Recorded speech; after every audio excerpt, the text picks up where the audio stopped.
Welcome to Bangali science class. চলুন শুরু করা যাক। তো আজকে আমরা কোর্স থেকে 18.2 এর 1 থেকে 5 পর্যন্ত এই অঙ্কগুলো করব। আজকে 1 থেকে 5 করব, পরের দিন 6 থেকে 10 বাকিগুলো করে দেবো। আর এদিকে তো আর অঙ্ক নেই। তো 18.2 এর 1 নম্বর অঙ্কটা কি আছে দেখো। হিসাব করে দেখি শূন্য ছাড়া কোন ক্ষুদ্রতম পূর্ণবর্গ সংখ্যা 12, 16, 20 আর 24 দ্বারা বিভাজ্য। তো যেহেতু ক্ষুদ্রতম বলেছে, তাহলে আমাদের এটার কি করতে হবে, আগে লসাগু করতে হবে। এর আগের অঙ্কগুলোতে আমরা করেছি। তো এটার আগে লসাগু করে নিচ্ছি। তো এর লসাগু করলে হবে, প্রথমে 2 দিয়ে দাও, তাহলে 2 দিয়ে দিলে হবে 2 6 12, আর এটাকে হবে 2 8 16, 2 কে 2 0, আর 2 কে 2 2 2 4। আবার 2 দিয়ে দিলে হবে 2 3 6, 2 4 8, 2 5 10, 2 6 12। এবার 3 দিয়ে দিব, তাহলে 3 1 কে 3 4 5, 3 2 6। আবার 2 দিয়ে দিব, তাহলে 2 1 কে 2 2 4, 5 নেমে গেল, 2 কে 2। আর কিছু দিয়ে যাবে না। তাহলে এরপরে আমরা লিখে দিই, অতএব নির্ণেয় লসাগু। যেভাবে লসাগু করে সেইভাবে লসাগু করে যাও।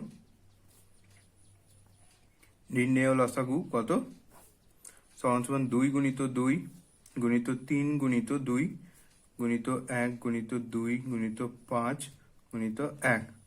তো এটি গুণ করলে কত আসবে দেখো। 2 2 4, 4 দিনে 12, 12 দিনে 24, 24 দিনে 48, 48 ইন্টু 5। তো 48 ইন্টু 5। আচ্ছা, এটাকে এটাকে গুণ করার দরকার নেই, এটা এরকমই রাখো বর্তমানে, কারণ আছে। লসাগু এটা বেরোলো। এবার দেখো, আমাকে বলেছে যে পূর্ণবর্গ তৈরি করতে হবে। তো পূর্ণবর্গ কখন তৈরি হবে? যখন আমরা এই ধরে নাও এই লসাগুটা পূর্ণবর্গ করব, যখন দুটোর জোড়ার সঙ্গে একটা জোড়া বের করতে পারবো। অর্থাৎ দেখো, আমি কি বলতে চাইছি, এটাকে যদি সাজিয়ে লিখি তাহলে কি হবে দেখো। 2 গুণিত 2, দুটা জোড়া আছে লিখলাম, গণিত এখানে 3 সিঙ্গেল আছে, তো ওটাকে লাস্টে পাঠিয়ে দিব। আর এই 2 আর এই 2 লিখে দিলাম। এবার 3 লাস্টে লিখলাম, আর একটা 5 আছে লাস্টে লিখলাম। তো এই দুটা দুয়ের জন্য পূর্ণবর্গ যদি এখানে রুট ওভার থাকতো, তাহলে কি হতো, এই দুটো দুয়ের জন্য একটা 2 বেরোতো, এই দুটো দুয়ের জন্য একটা 2 বেরোতো। কিন্তু এখানে সিঙ্গেল 3 আছে, তো 3 কি বেরোতো না। আর এখানে সিঙ্গেল 5 আছে, তো 5 কি বেরোতো না, বেরোতে পারতো না। তাহলে এখানে সিঙ্গেল 3-এর সঙ্গে আরেকটা 3 যদি গুণ থাকতো, আর এখানে 5-এর সঙ্গে আরেকটা 5 যদি গুণ থাকতো, তাহলে 5 বেরিয়ে যেত আর 3 বেরিয়ে যেত। তাহলে আমাদের পূর্ণবর্গ সংখ্যাটা হয়ে যেত। অর্থাৎ আমাদের এই যে লসাগুটা আসলো, এটার সঙ্গে যদি আমি 3 আর 5 গুণ করি, তাহলে আমাদের কি তোমার গিয়ে পূর্ণবর্গ সংখ্যাটি বেরিয়ে যাবে। এরপরে তুমি ওই গুণ যেটা করছিলাম গুণ করে বসিয়ে দাও, তাহলে কত হবে? 2 দিয়ে 4, 4 দুগুণে 8, 8 16, 48 ইন্টু 5 করলে কত হবে? 5 8 40, 0 হলো 4, 5 4 20, আর 4 24, 240। তাহলে এবার লিখতে হবে 240-এর সঙ্গে আমাকে কত এক্সট্রা গুণ করতে হচ্ছে? 3 আর 5। তাহলে এখন তো 240-এর সঙ্গে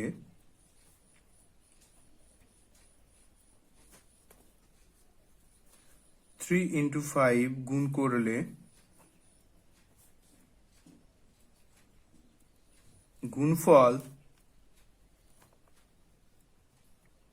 পূর্ণবর্গ হবে।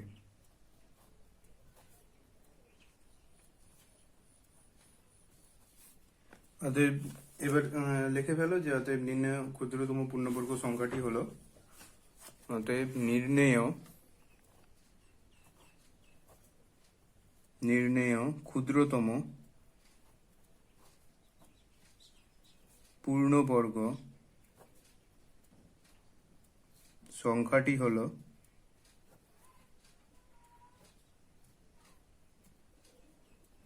কত? তাহলে 240, ওর সঙ্গে 3 গুণিত 5 করতে হচ্ছে, মানে 240 গুণিত 15 করতে হচ্ছে। এবার গুণ করে বসিয়ে দাও। তাহলে 15 শূন্য শূন্য, 15 4 60, 0 হলো 6, 15 30, আর 6 36, 3600। এটাই হচ্ছে অ্যান্সার।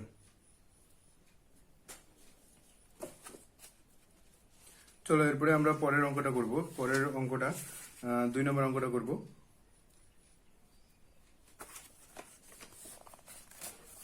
তো 2 নম্বর অঙ্কটা কি বলছে? দুটি ধনাত্মক সংখ্যার গুণফল 98 এবং বড় সংখ্যাটি ছোট সংখ্যাটির দ্বিগুণ হলে হিসাব করে দেখি সংখ্যা দুটি কি কি। ভালো কথা। তো এখানে আমরা ধরে নিব, ঠিক আছে, অঙ্কটা ধরে এক্স ধরে করব। তো 2 নাম্বার দিয়ে ধরি দিয়ে করি। ধরি ছোট সংখ্যাটি হলো ছোট সংখ্যাটি হলো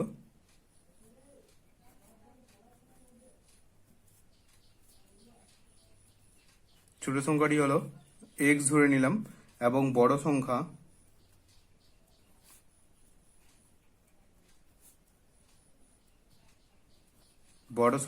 সমান বড় সংখ্যা কি বলেছে দেখো, এখানে বলা আছে যে বড় সংখ্যাটি ছোট সংখ্যার দ্বিগুণ অর্থাৎ 2x হবে। দ্বিগুণ অর্থাৎ 2x, ঠিক আছে। এবার আমাদেরকে কি করতে হবে, দুটি সংখ্যার গুণফল দেওয়া আছে 98। তাহলে শর্তানুযায়ী কি করব, শর্তানুযায়ী প্রথম সংখ্যা মানে ছোট সংখ্যা গুণিত বড় সংখ্যা সমান সমান এদের গুণফল 98 দেওয়া আছে। এবার আমাদেরকে ক্যালকুলেশন করে উত্তরটা বের করতে হবে। তো 2 আগে দিকে চলে আসলো, এক্স স্কোয়ার হয়ে গেল আর এদিকে 98 হয়ে গেল। এবার বা এক্স স্কোয়ার, দুটা এক্স গুণ করলে এক্স স্কোয়ার হয়ে যায় আর 98 এই 2টা নিচে নেমে যাবে, এদিকে গুণ আছে এদিকে আসলে ভাগ। এবার কাটাকাটি করো, 2 4 8, 18, 2 9 18 বা এক্স স্কোয়ার ইকুয়াল টু 49 বা এবার 49 কার স্কোয়ার, 49 হচ্ছে 7 এর স্কোয়ার। এবার দুই দিক থেকে স্কোয়ার গুলো তুলে দাও মাথা থেকে, তাহলে কি থাকলো এক্স সমান সমান 7। তাহলে আমাদের ছোট সংখ্যাটি 7 বেরিয়ে গেছে। এক্স কার মান ধরেছিলাম ছোট সংখ্যা, তাহলে ছোট সংখ্যা কত 7 বেরিয়ে গেছে। তো লেখো অতএব ছোট সংখ্যাটি হলো 7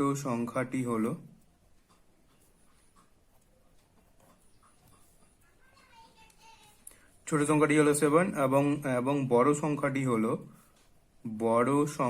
হলো কত 2 into 7, তাহলে 14।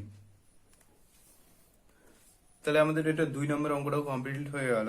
আর যারা নতুন এসছো তাদেরকে বলছি তারা শুধু দেখলে হবে না, দেখার সঙ্গে সঙ্গে অঙ্কগুলো খাতায় টুকে ফেলো, তাহলে তোমাদের অনেক কিছু জানা যাবে আর সুবিধা হবে। আর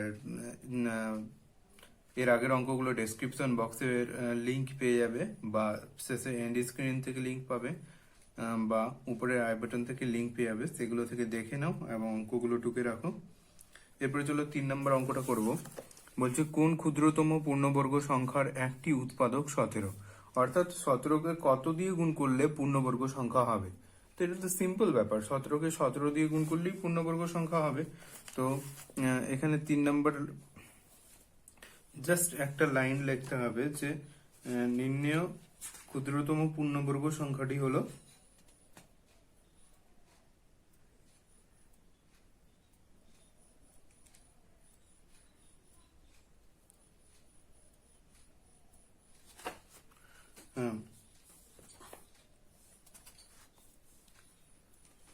তো লেখা হতে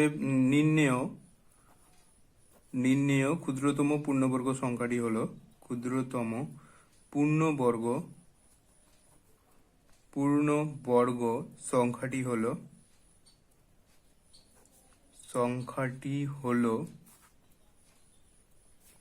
17। 17কে কত দিয়ে গুণ করলে পূর্ণবর্গ হবে, 17 দিয়ে গুণ করলে পূর্ণবর্গ হবে। তো এটা গুণ করলে কত আসবে 289। তো নির্ণয় ক্ষুদ্রতম পূর্ণবর্গ সংখ্যাটি কত 289, যার একটি উৎপাদক হচ্ছে 17। হয়ে গেল এটা 3 নম্বরটা। এবার চলো 4 নম্বরটা আমরা করব।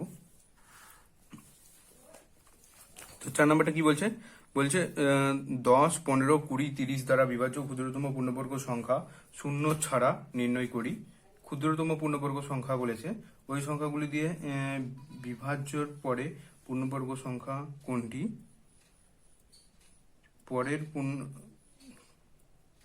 পরের পূর্ণবর্গ সংখ্যা কোনটি তা লিখি। ঠিক আছে, তো আমরা আগে বিভাজ্য ক্ষুদ্রতম পূর্ণবর্গ বলেছে, তো ওদের লসাগু বের করতে হবে। তাহলে 10, 15, 20 আর 30 এটির লসাগু করতে হবে প্রথমে। তো 2 দিয়ে করি, 2 5 10, 15 থেকে গেল, 2 10 20, 2 15 30। এবার 5 দিয়ে দিব, তাহলে হবে 5 1 5, 5 3 15, 5 2 10, 5 3 15। এবার 3 দিয়ে দিব, যেহেতু দুটো 3 আছে, তাহলে 3 একে 3, 2 নেমে গেল, 3 একে 3। এবার লেখো অতএব নির্ণেয় লসাগু, নির্ণেয় লসাগু। এই অঙ্কটা 1 নম্বর অঙ্কটার মতোই, সেম টু সেম। তাহলে 2 গুণিত 5 গুণিত 3 গুণিত 2, 1 লেখার দরকার নেই, 1 গুলো। এবার দেখো আমি একটু সাজিয়ে লিখবো, 2 আর 2 কে পাশাপাশি লিখবো, আর 5 আর 3 কে পরে লিখবো। তো এখানে দুটা জোড়া আছে, কিন্তু 5 আর 3 জোড়া নেই, অর্থাৎ এটাকে আবার 5 আর 3 দিয়ে গুণ করলে তবেই পূর্ণবর্গ সংখ্যা হবে। তো আমি আগে এটা গুণটা করে নিচ্ছি নেক্সট পেজে। তো গুণ করে বসালে কত হবে, 2 2 4, তারপর হচ্ছে 20, 20 3 60। তাহলে 60 কে এবার লিখবো আমরা 60 এর সঙ্গে 60 কে 5 গুণিত 3 দিয়ে গুণ করলে এক্সট্রা দিয়ে গুণ করলে কি হবে, পূর্ণবর্গ হবে, করলে পূর্ণবর্গ হবে, পূর্ণবর্গ হবে। সমান সমান তাহলে কত হবে, 5 আর 3 দিয়ে গুণ করলে 60 গুণিত, না নেক্সট লাইনে লেখো, অতএব নির্ণয় পূর্ণবর্গ, নির্ণেয় ক্ষুদ্রতম পূর্ণবর্গ সংখ্যাটি হলো, পূর্ণবর্গ সংখ্যাটি হলো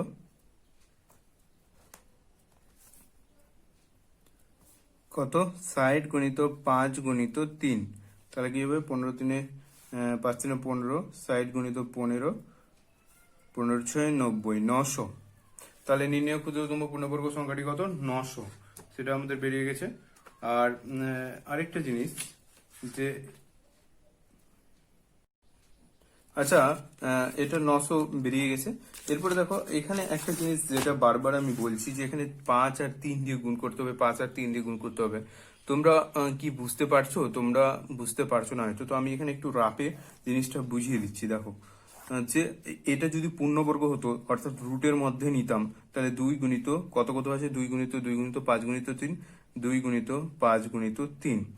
তো এটাকে আমরা যখন বের করতাম রুটের মধ্য থেকে, তো দুটা 2 এর জন্য একটা 2 বেরিয়ে গেল, কিন্তু এখানে দুটা 5 আছে কি, না। তো এখানে দুটা 5 এর জন্য একটা 5 কি বেরোতে পারবে, পারবে না। দুটা 3 আছে কি, না। তাহলে এখানে দুটা 3 এর জন্য একটা 3 কি বেরোতে পারবে, না। এবার আমি যদি এই সংখ্যাটাকেই লিখতাম এরকম, 2 গুণিত 2 গুণিত 5, আরেকটা 5 নিয়ে নিতাম, আর 3 আরেকটা 3 নিয়ে নিতাম, তাহলে এবার দেখো 2 বেরিয়ে যেত একটার জন্য, আর এখানে 5-এর জন্য 5 বেরোতো, আর এখানে 3-এর জন্য 3 বেরিয়ে যেত। তাহলে আমাদের কি হতো, যে তাহলে এই রুট ওভারের মধ্য থেকে সবগুলো বেরিয়ে গেল, তাহলে এটা পূর্ণবর্গ সংখ্যা হয়ে গেল, মানে এর বর্গমূল করা গেল।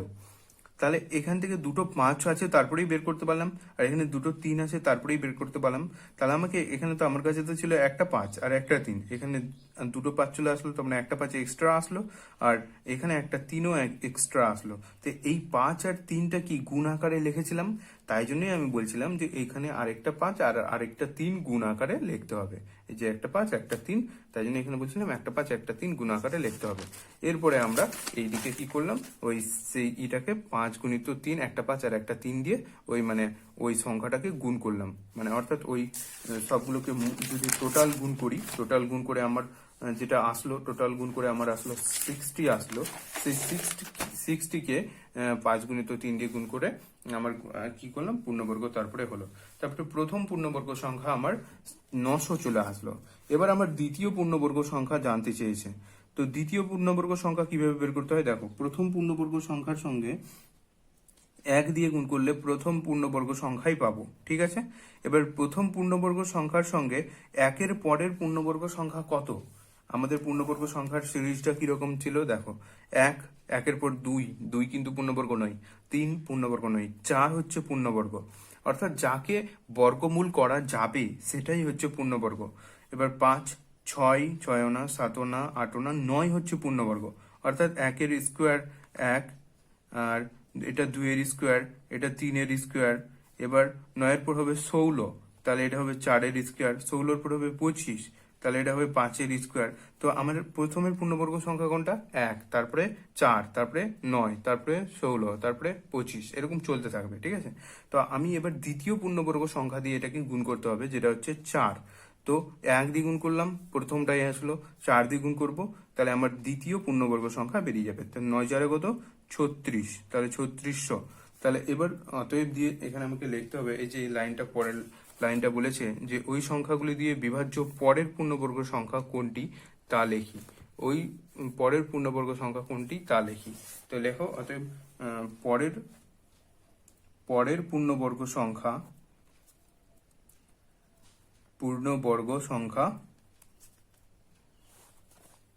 সংখ্যাটি হলো কত? 3600। ওকে, তাহলে আমাদের এই অঙ্কটাও কমপ্লিট হয়ে গেল, 4 নম্বর অঙ্কটা। এরপরে আমরা চলো 5 নম্বর অঙ্কটা করব। তো 5 নম্বর অঙ্কটা কি বলছে যে নিচের কোন সংখ্যাগুলি হিসাব করে সঠিক ঘরে বসাই। তো মানে পূর্ণবর্গ সংখ্যা নয়, ক্ষুদ্রতম কোন ধনাত্মক পূর্ণ সংখ্যা দিয়ে গুণ করলে পূর্ণবর্গ সংখ্যা হবে। অর্থাৎ পূর্ণবর্গ সংখ্যা নয় যেগুলো, সেগুলোকে কোন সংখ্যা দিয়ে গুণ করলে পূর্ণবর্গ সংখ্যা হবে, সেটাই বের করতে বলছে। আর এটা ছকটা তৈরি করতে বলছে। তো চলো আমি আগে ছকটা এঁকে নিচ্ছি, তারপরে তোমাদেরকে করে দেখাচ্ছি। তো আমার টুকা হয়ে গেছে। এবার তোমরা বইয়ে দেখো নিজের যে প্রথমে যে কোন সংখ্যাটা আছে সেই সংখ্যাটা লেখো। তো 20 পূর্ণবর্গ সংখ্যা নয়, ঠিক আছে? পূর্ণবর্গ সংখ্যা নয়। তো 20কে আমি যদি ভাঙি তাহলে কত হবে? আমি এখানেই ভেঙে দেব। তাহলে 20 হচ্ছে 2 ইন্টু 2 ইন্টু 4, 4 5 20। তো এটাকে যদি এক্সট্রা আরো 5 দিয়ে গুণ করি তাহলে আমার পূর্ণবর্গ হয়ে যাবে। তাহলে দেখো 5 দিয়ে গুণ করতে হবে, তাহলে আমার এটা 20টা কমপ্লিট হয়ে গেল। এরকম করেই করতে হবে এটা। এগুলো 27ও পূর্ণবর্গ নয়, তাহলে 27 এখানে লিখবো। 27 লেখার পর এটাকে ভাঙবো। যদি মুখে মুখে না ভাঙতে পারো তাহলে উৎপাদক বিশ্লেষণের মাধ্যমে সাইডে ভেঙে নিবে। এবার 27কে ভাঙবো। 3 3 9, 9 3 27। তো এর সঙ্গে আরেকটা 3 যদি গুণ থাকতো তাহলে পূর্ণবর্গ হতো, মানে অর্থাৎ জোড়া জোড়া হতো। তো আরেকটা 3 গুণ থাকলে জোড়া হতো, তাহলে বেরিয়ে যেত। তাহলে আমাকে এখানে কি দিয়ে গুণ করতে হবে? 3 দিয়ে গুণ করতে হবে। এরপরে চলো 50, মানে 50। তো 50কে কি দিয়ে ভাঙবো? 5 গুণিত 5, 5 5 25 ইন্টু 2, 5 5 25, 25 2 50। ঠিক আছে? এবার এক্সট্রা যেহেতু 2 আছে, তো আরেকটা 2 দিয়ে গুণ করলে জোড়া জোড়া হতো, তাহলে পূর্ণবর্গ হতো। তাহলে আমাকে 2 দিয়ে গুণ করতে হচ্ছে। এবার চলো 50-এর পরে চলে আসো 75। তাহলে 5 5 25, 25 3 75। তো এক্সট্রা আরো 3 দিয়ে গুণ করলে আমাকে পূর্ণবর্গ হতো, মানে যেটা সিঙ্গেল থাকছে সেটাই দিয়ে আমাকে গুণ করতে হচ্ছে। তো সিঙ্গেলটা এখানে উত্তরে লিখে দেবে। তো সেটাই হচ্ছে আমাদের পূর্ণবর্গ সংখ্যা দিয়ে, ওটা দিয়ে গুণ করলে পূর্ণবর্গ সংখ্যা হতো, যেটা সিঙ্গেল থাকছে। এরপরে চলে আসো 75-এর পরে 100। তো 100 আমাদের পূর্ণবর্গ, 10-এর স্কোয়ার।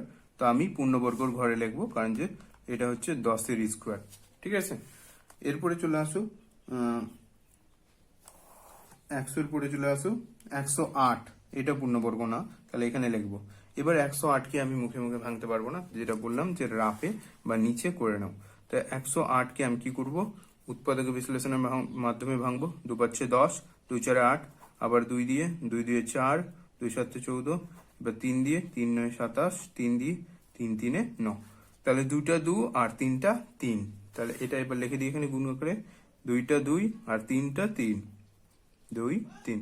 তাহলে আমার সিঙ্গেল কোনটা থাকছে? সিঙ্গেল থাকছে 3। তাহলে 3 দিয়ে গুণ করলে পূর্ণবর্গ সংখ্যা হতো। ঠিক আছে, 108-এর পরে এবার চলে আসো 144। তো এটা হচ্ছে পূর্ণবর্গ সংখ্যা, যেটা হচ্ছে 12-এর স্কোয়ার। এটা আমাদের জানা আছে। এবার 1 থেকে 15 এই স্কোয়ার গুলো মুখস্থ করতে বলেছিলাম তোমাদেরকে, এটা মুখস্থ করে নেবে, নাহলে কিন্তু বিশাল অসুবিধা হবে। এবার 144-এর পরে 169, এটাও পূর্ণবর্গ সংখ্যা, এটা 13-এর স্কোয়ার। আর 180, তারপরে 180টা পূর্ণবর্গ নয়, তো এখানে আমি লিখবো। এবার 180কে ভাঙবো, তো মুখে মুখে ভাঙতে পারবো না, এখানে লিখে দিই। 2 দিয়ে 2 9 18, 0 2 দিয়ে 45, 5 দিয়ে 5 9 45, 3 দিয়ে 3 3 9, তাহলে 2 2 5 3 3 আছে। তা আমি এরকম লিখবো 2 গুণিত 2 গুণিত 3 গুণিত 3 গুণিত 5। তো আমার এখানে সিঙ্গেল কোনটা থাকছে? সিঙ্গেল থাকছে 5। যেহেতু সিঙ্গেল 5 থাকছে তাহলে আমাকে 5 দিয়ে গুণ করতে হচ্ছে, তাহলে পূর্ণবর্গ সংখ্যা হবে। ওকে, তাহলে 180ও হয়ে গেল। তারপরে আছে তো 256কে ভাঙলে হবে কি হবে? 256কে ভাঙলে যে 2 দিয়ে ভাঙি, 2 কে 2, 2 2 4, 16, 2 8 16, তাহলে 2 6 12, 2 4 8, আবার 2 দিয়ে, 2 3 6, 2 2 4, 2 দিয়ে, 2 1 2, 2 6 12, 2 দিয়ে, 2 8 16, 2 দিয়ে, 2 4 8, 2 দিয়ে, 2 2 4। কতগুলো 2 হলো দেখো? 1 2 3 4 5 6 7 8, 8টা 2। তাহলে 8টা 2, 1 2 3 4 5 6 7 8, 8টা 2, 8টা 2 হলে তো এটা পূর্ণবর্গ সংখ্যা হয়ে যাবে। তো 256 পূর্ণবর্গ সংখ্যা, ঠিক আছে, এখানেই দেখো 256। তাহলে 8টা 2 যদি গুণ আকারে লিখি, 4 5 6 7 8, তাহলে 8টা 2 প্রতিটার জন্য 2টা করে বেরিয়ে যাবে। তাহলে কার পূর্ণবর্গ সংখ্যা হবে? 1 2 3 4, 2 4 4 8।